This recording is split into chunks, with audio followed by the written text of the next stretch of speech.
Huwag mong isipin ng mga negatibo, huwag mong hayaang mawala ang mga ngiti mo.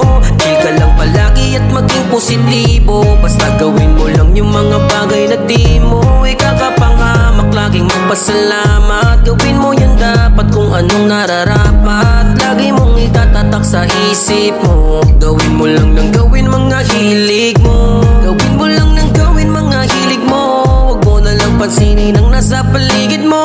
Walisin ang mga negatibo, buksan ang mga ngiti mo, palayain sa isipan ang mga tangan na hindi mo malis sa sarili mo. Ba't lagi kang nakakulong? Di naman yung sagot sa lahat ng iyong tanong. Lahat tayo ay may pag-asa na matamasa, na makamit yung magandang buhay at magandang umaga. Di lang naman ikaw ang may bitbit na mga suliranin. Isipin mo na lamang laging may Diyos ka at panalangin. Gawin mo na lamang kung ano ang dapat.